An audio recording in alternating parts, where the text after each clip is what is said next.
Welcome back here at the DGNB Annual Congress 2025. You see I've switched to English once again because now we're pretty happy to have a guest, a keynote speaker from a foreign language. And when introducing her, I guess what to say is, quite often, me as a communication representative of DGNB, is quite often that you are asked for what's the status quo of Germany in comparison to other countries in terms of sustainable construction? And always then the answer is, it's not too bad, but we are not the completely front runners because there are those Nordic countries like Denmark, where we also have our system partner at DGNB.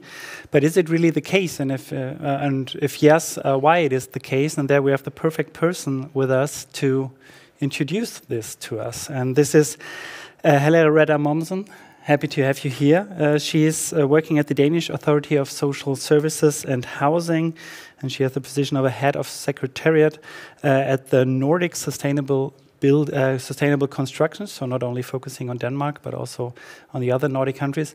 And I'm really looking forward to your speech and to learn why so many things are happening quicker in your countries than maybe here in Germany. So the stage is yours for the next 30 minutes.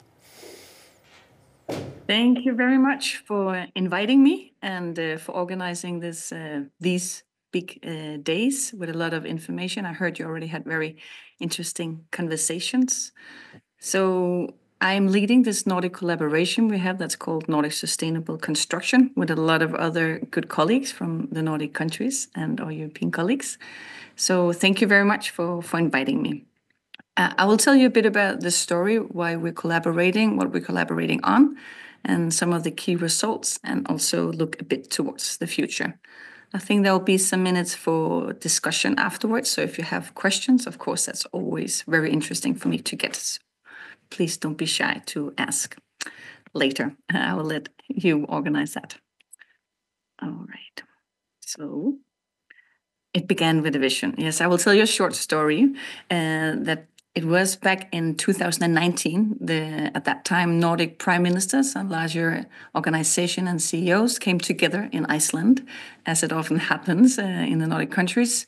And there they made this common vision of the Nordic to be the most sustainable and integrated region in the world, just within 5 years now. So it's a very ambitious vision. And I think all of us who works with construction know that to actually achieve that, we'll definitely have to do something about the way we use our built environment. So the Nordic ministers of construction and housing at that time came together and followed up with a Nordic declaration for housing and construction. And that then led to the key focus areas in this Nordic Sustainable Construction program. That was followed up by another Nordic declaration in 2023. Just to tell you bits and pieces of that declaration, what was it that the ministers wanted at that time? You can see it here. And the overall aim here is really to accelerate the focus on circular and climate mitigating principles in the construction sector. And then maybe there was two new things in the declaration from 2023 compared to the first one, and that's really a specific focus on the construction phase, all the things you can do there. Of course, it's making the machinery electric when that time is needed to change them, but it's also very much a focus on waste handling, as simple as that. Data shows that there's a lot to be more efficient if you focus on the waste on the construction site.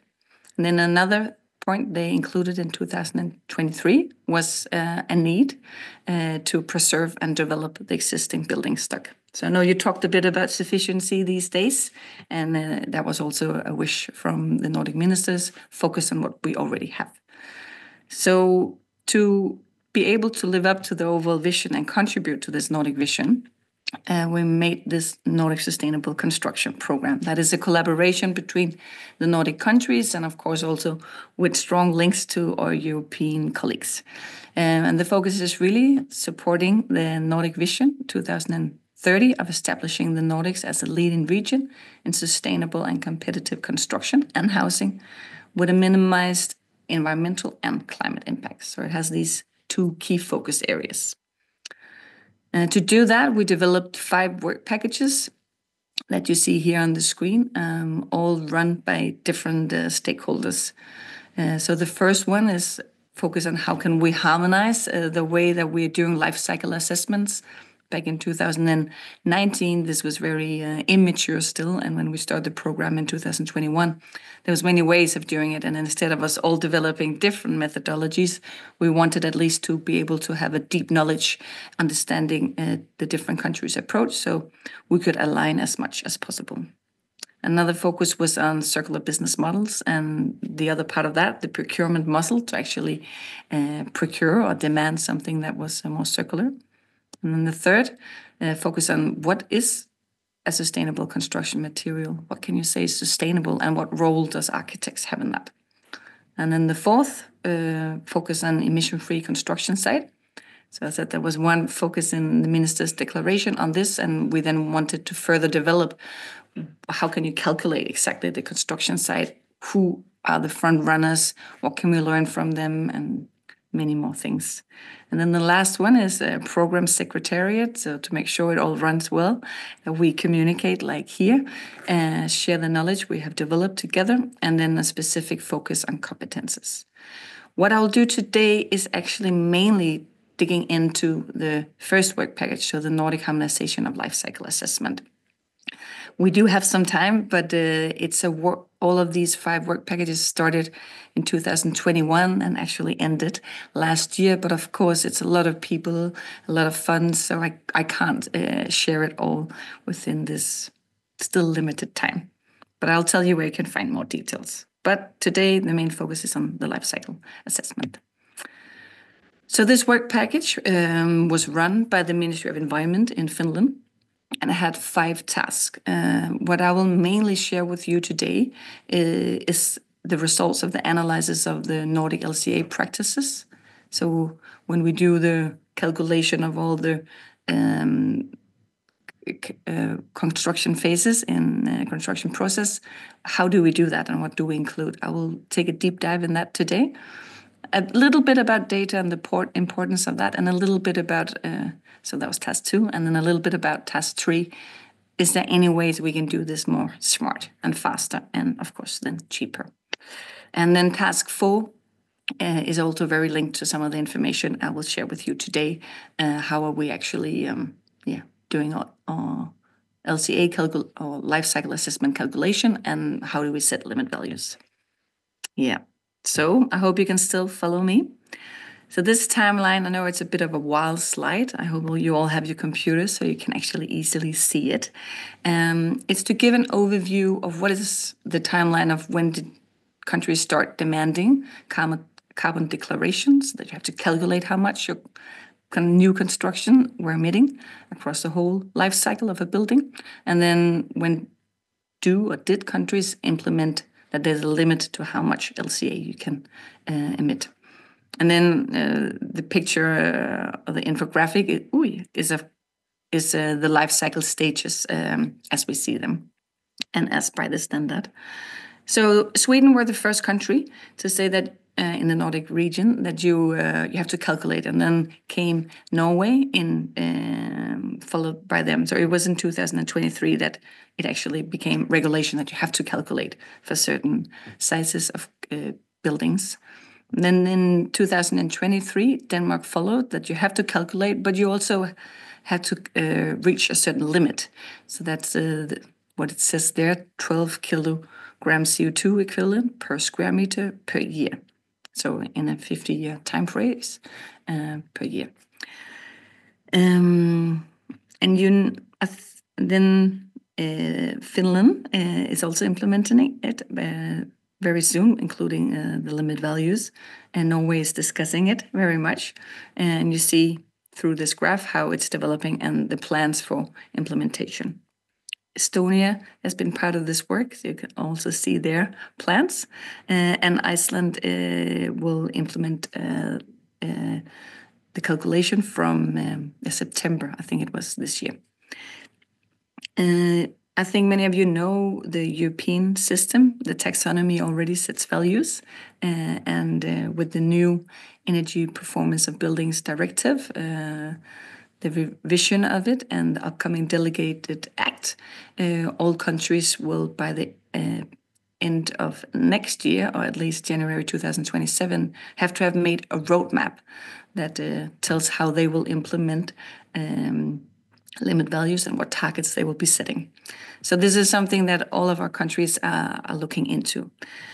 But some of the questions we have seen is that you can, of course, follow the standard, but there are still very many ways to make it into regulation.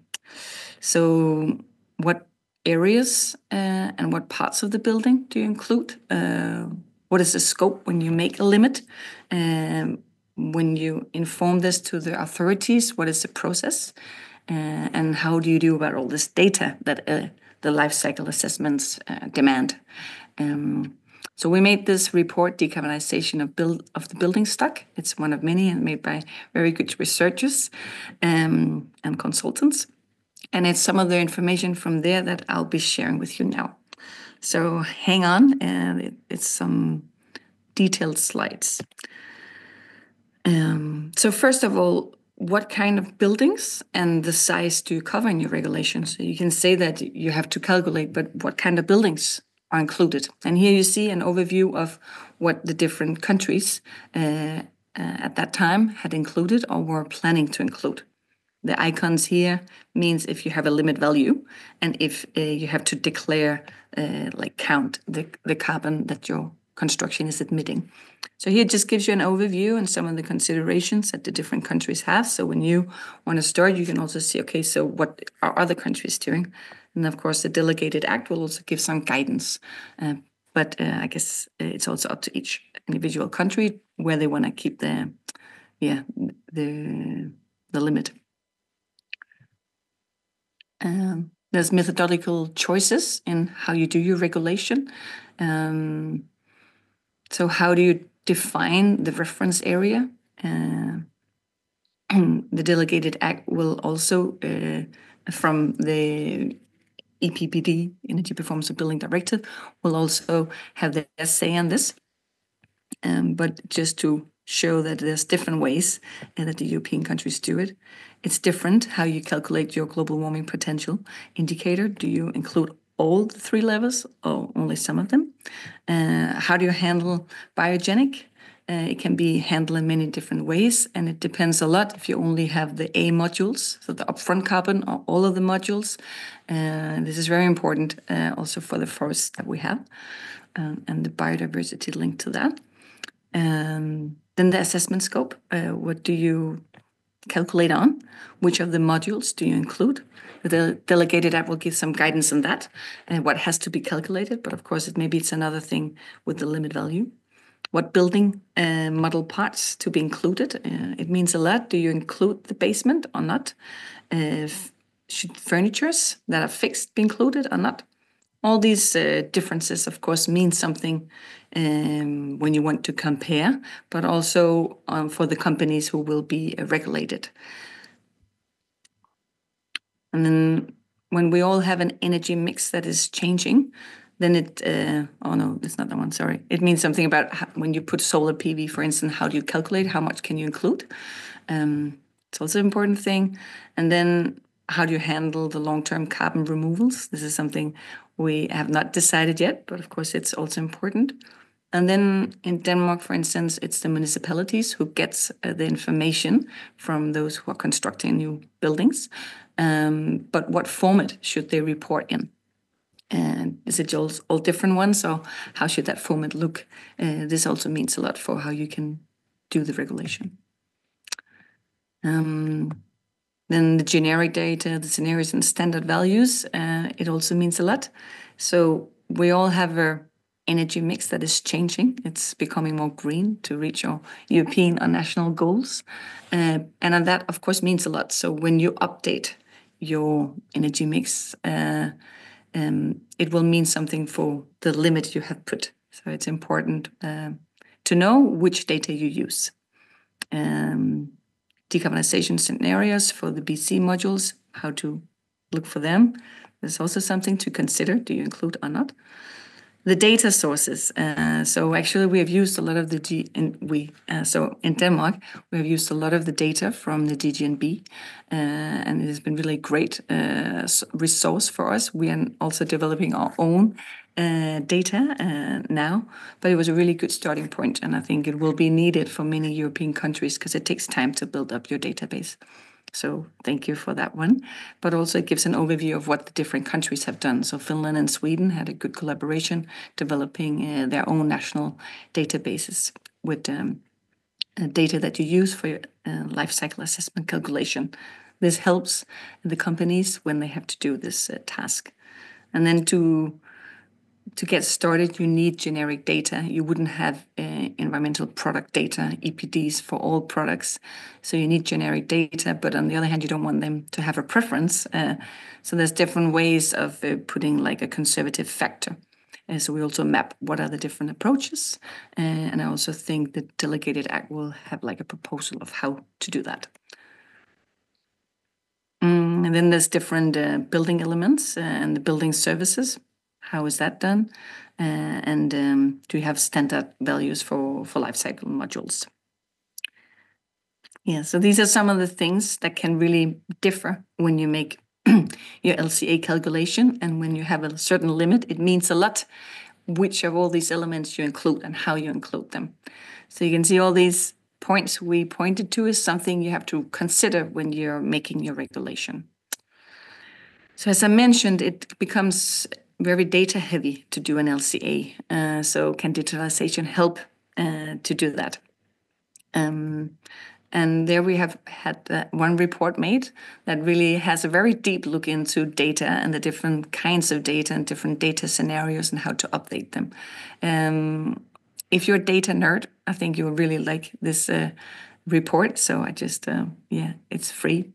Accessible, and actually all the annexes are quite interesting and quite comprehensive. They could be reports on their own. For instance, this data for old buildings is something I think we are all starting to look a bit into.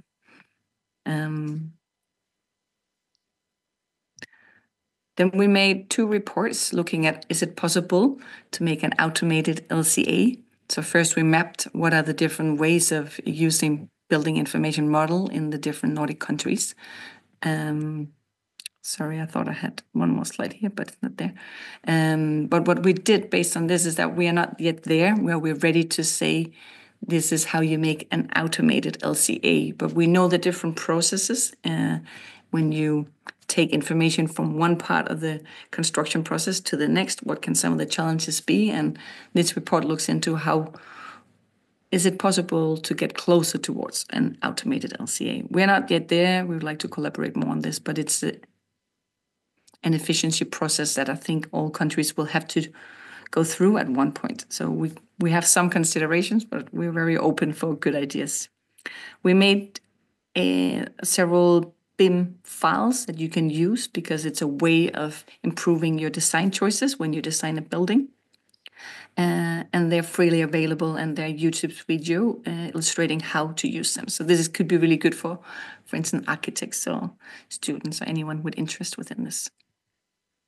So we should summarize like what are key steps of how to regulate this. Then we really need to build up competences, learning sources, because it's a new thing to ensure how you can use these. You see DGNB, different certification schemes sort of help build this capacity. This is step 1. To introduce it, you need to have competences, and it can slowly start. From the Nordic countries, it's been really important to secure stakeholder involvement. So make sure that the industry is on board and that their contribution and deep knowledge within the field is used. So what you see on this side of the slide is Nordic examples of how like public-private partnerships or different kind of partnerships have helped to develop the LCA regulation in the different countries. Right now, there's very much discussion going on in Norway, so I'm very excited to see how that will end out. Yeah, sure. Ensure that there's access to generic data and standard values. This is key if you want to make it efficient and not too burdensome. Yeah, that was an example of some of the reports we have done or the Nordic countries have done to make that possible.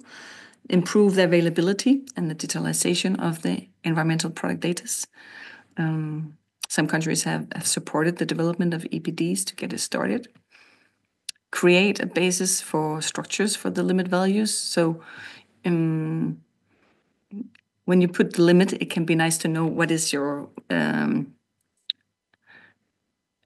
what is normal. Where can you put a limit for this type of building? What is normal and what is then an ambitious decrease of the emissions you can emit. To do that, you need a lot of cases. It's also possible to do it digitally, but these reports are examples of how we have done, and it's very important to be able to regulate it. Yeah, and as I mentioned in the slides before, determine the scope and the method. You need both policymakers, but of course also very much our academia, and researchers, and the authorities to do that. And you can maybe start with a limited scope, maybe buildings over a certain size, just to get it started and to get that learning curve in the market. And then the feedback from our industries have always been, just let us know what direction we are going, then we can adjust, but make a long-term pathway. And I think the EU is helping us with that roadmap towards 2050. And then the last one, yeah, this is an example of both the Danish and the Swedish, how it looked from the first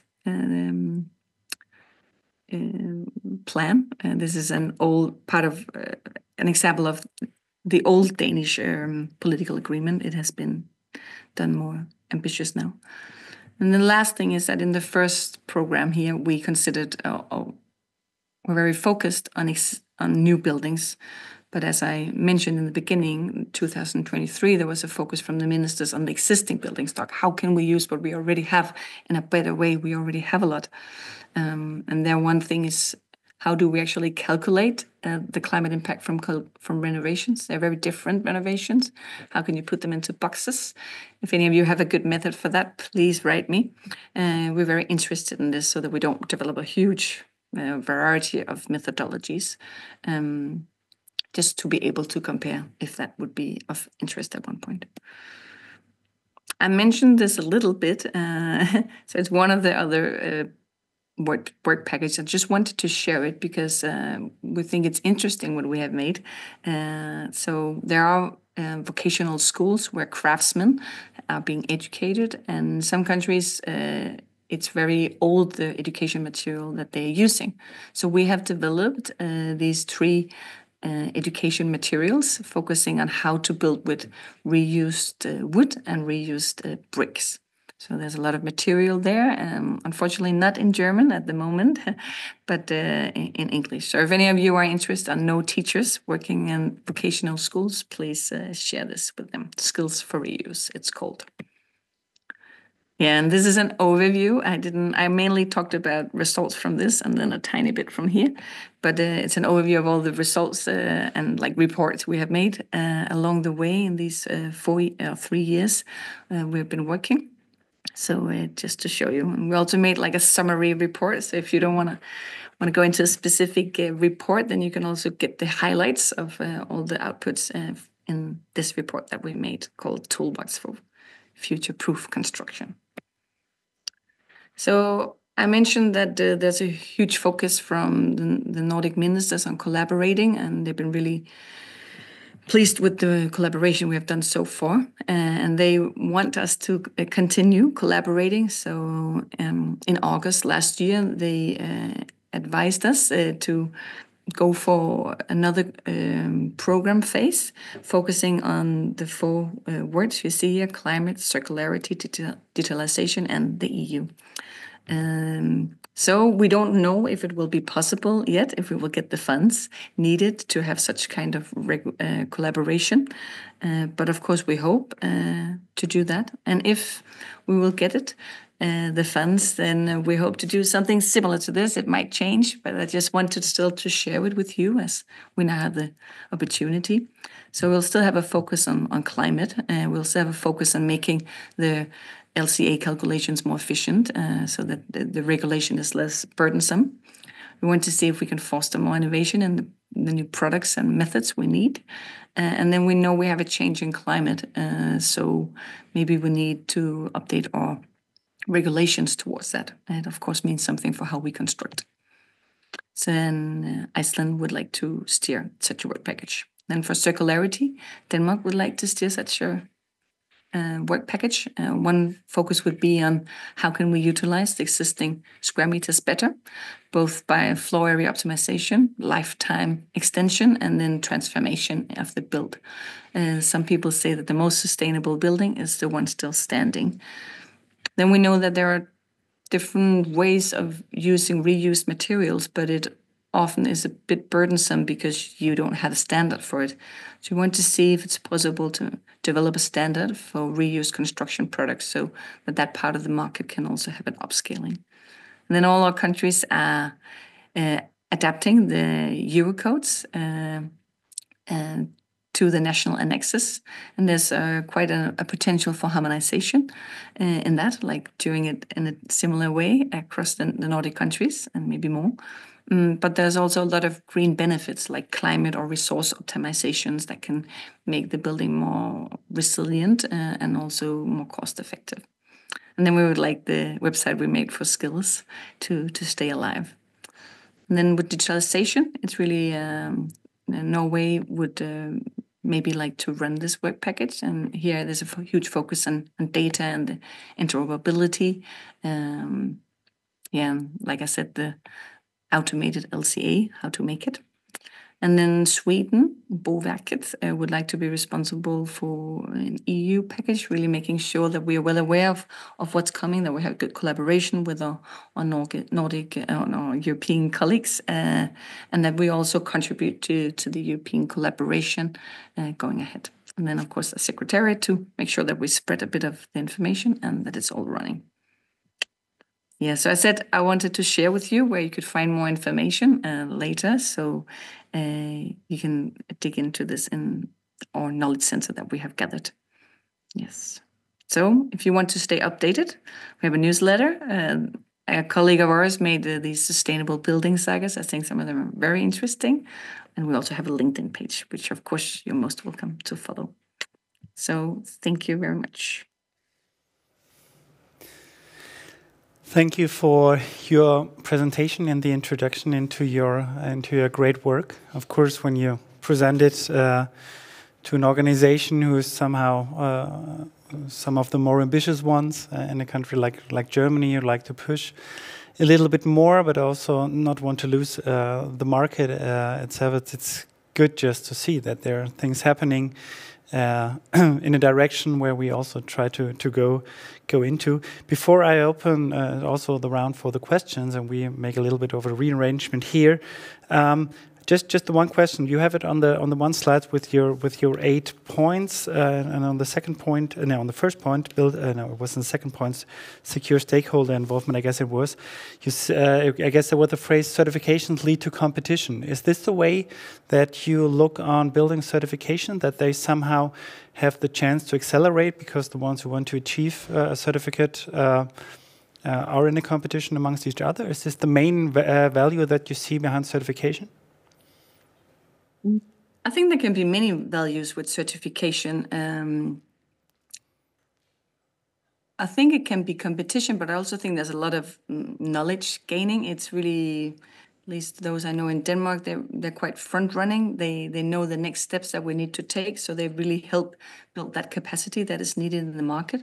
And we'll see how politics goes, what direction it's going. But I think they both help some competition, depending a bit on, I guess, the world situation, but a lot with the building capacity, knowing that if we want to achieve these new aims, then how do we get that into certification schemes? I think we learn a lot from that. Thanks. So Each and every one of you give us 30 seconds. You can just stay here. We'll just flip a little bit the way to display, and then we'll get to your questions. See you in 30 seconds.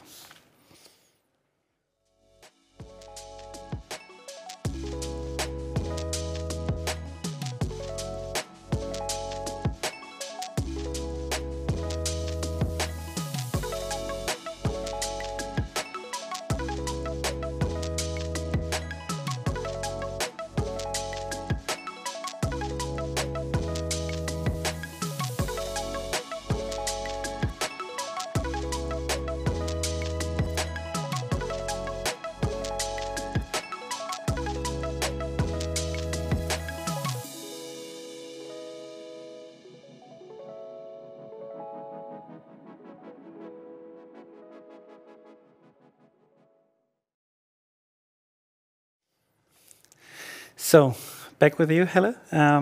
Before going to the first question that came in, maybe one, what for me was very interesting and also to learn from, was to see that all the different countries are at a very different starting point. And I would like to, what was the clue to get to a point that it fit for all the different countries, what we are doing? And also, you have this stakeholder involvement program, also that you not only have it from the governmental side, you're on the same line, but also have the markets or the stakeholders driving all in one direction. What was the key point that it really you get it working? Yeah, it's a good question. I think each country have more or less different stories of how it's working, but of course, the climate negotiations and the different climate goals in the different countries and how to reach them were enablers, at least in Denmark. One of the reasons why we implemented the limit value was because our prime minister at the time, we made a new climate goal. We set a new climate goal. We wanted to reduce our climate emissions by 70% in 2030 compared to 99 limits, our emissions. And to do that, the Prime Minister asked all sectors, so like I think it was 13 or 14 sectors, how they could contribute themselves and what they needed from the government to be able to do that. So that made like a common push, and people would have to come together and discuss, and many interests. But how can we move ahead?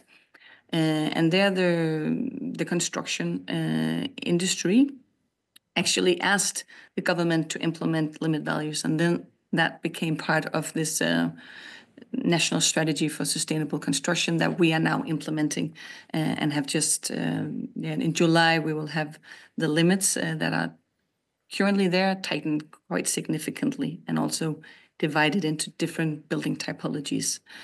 So I think it was really a common push, but also an understanding in the market that this is the direction that it's going, and we want to be at the forefront of the development.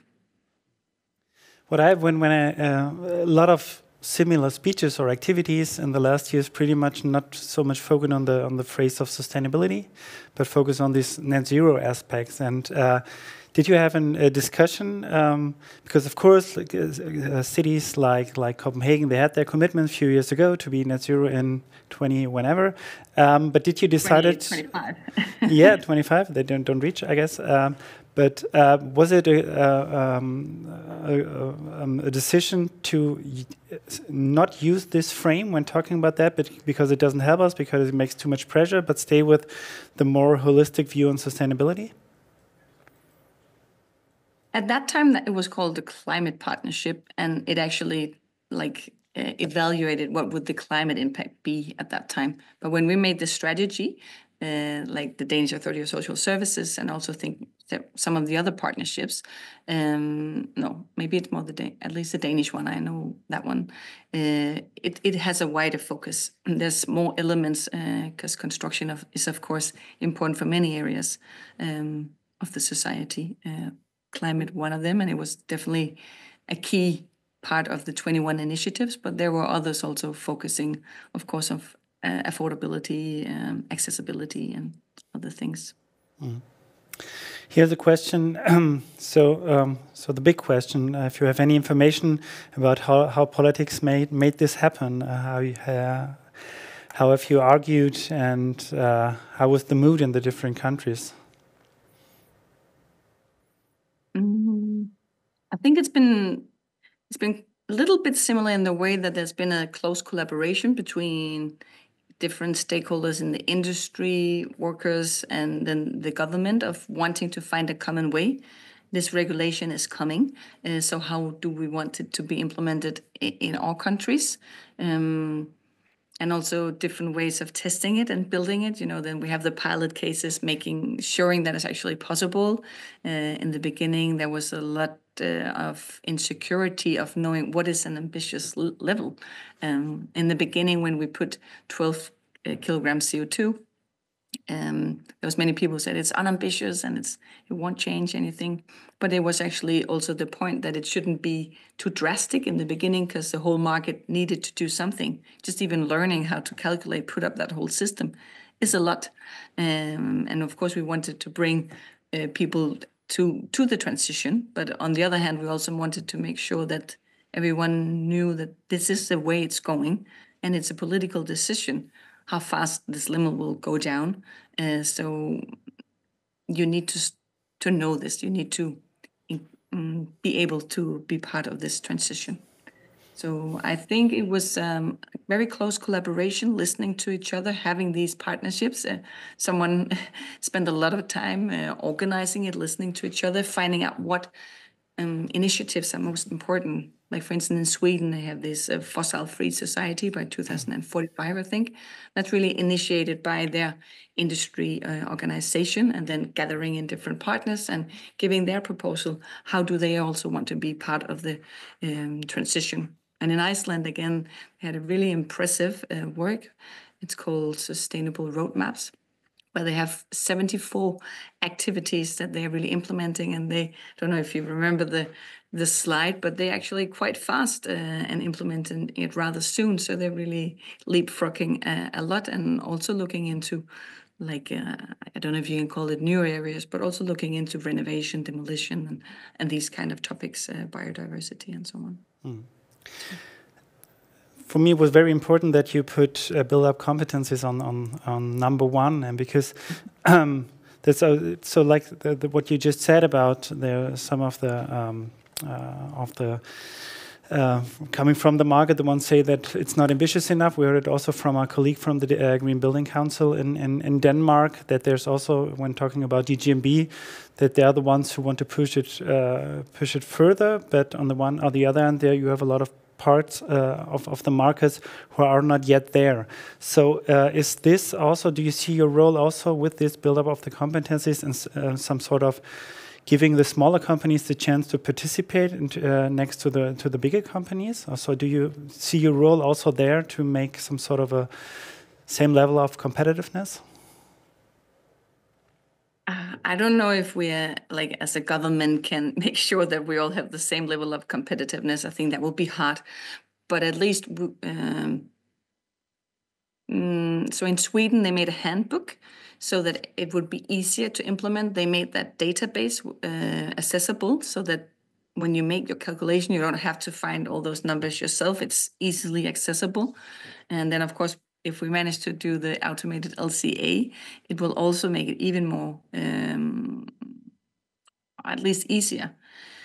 So I think governments or authorities have done different things to help the market. And then, at least in Denmark, we made this, we called it the Knowledge Center for Buildings Climate Impact, I think you would translate it, and where we made a lot of webinars, a lot of meetings, a lot of, like, being out there in Denmark, increasing the capacity. And we saw that a lot of industry organizations, I don't know if I can say took over, but also took a lot of responsibility and started to provide these courses themselves for their members, which would have many different sizes different sizes of companies. So also most of them rather small companies. So we saw our whole market understanding this is regulation coming. We'll have to be prepared. we had to do it. Another example is a material bank, like where you go if you're a carpenter, if you're a household owner and want to build something. You go there to buy wood. They have a climate lock book where when you buy your things, you can of course see the price, but you can also see the carbon. So you can choose price, you can choose carbon, or maybe you can filter for both. So when you get your account or your bill, you can see both the price, but you can also see what was the related carbon to that. So it's a huge database, but I think she said with 60,000, not 60, 60,000 like articles, the things you can buy that they created to help the small entrepreneurs, the small craftsmen to know what is a different carbon footprint, because sometimes it can be hard really to know what footprint from different products. So they help, and also they make these after work small courses where they tell their small craftsmen about the regulation, maybe invite for a sandwich or a small beer or something, and then it's also been a way of building up competences. But it can be done in many ways, and I think it's important to have the focus. And with the EU regulation coming, I think it's good to have it started. Yeah, for sure. We should have started here as well. What I liked also from when you introduced is that you both focus both on the construction phase, but also on the waste handling. I guess in Germany we have quite some issue with there's still a lot of demolishing going on and so on. So we're just at the very beginning in terms of pushing it more into renovation.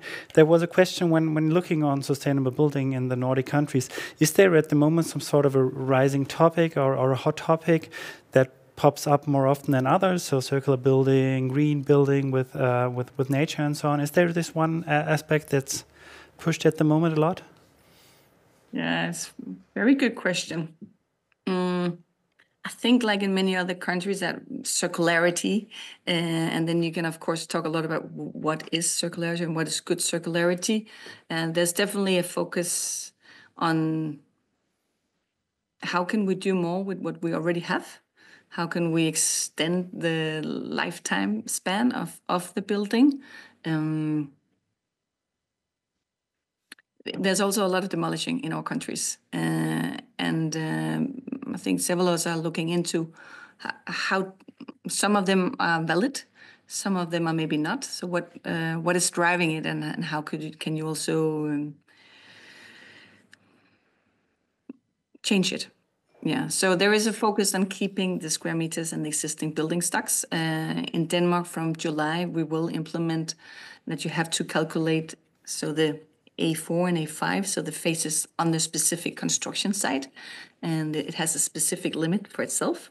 And that means, of course, there's a huge focus on how do you do that? How do you cut your emissions from the construction phase? And it's very easy to think electric machinery, and that has a lot of benefits and also some challenges, of course. But it's also just sometimes logics, like the efficiency or the sufficiency thinking can still help, but we are not that mature in it because we haven't measured it much. We're not motivated much for it. It's a lot about time. It's not as much about waste. Often time is the most expensive, not the amount of waste you're creating. So I would say both the construction site, the existing buildings, then biodiversity is also a topic. We don't know how to handle it. Then of course we all see these changing weather events, and how are we to deal with that? How do you build climate aware while still resilient? Some of these dilemmas we're also talking about here. One last short question, because the next part will start. In Germany, it's just since 3.5 years that we once again have a known ministry for construction and housing. Before, it was always part of any other ministry. Do you have this in Denmark and also in the other Nordic countries for a longer time, or was there also some sort of an exchange in the view on construction in your country?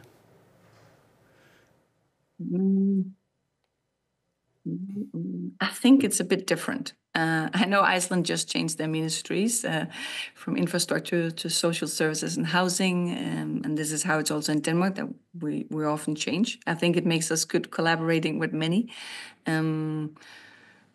but it's nonetheless of great importance, and I think it helps us to understand the different contexts in the different authorities in the government and be good at collaborating. I hope, at least. So thank you a lot. We had this one question, and you asked me before that someone asked for the presentation afterwards.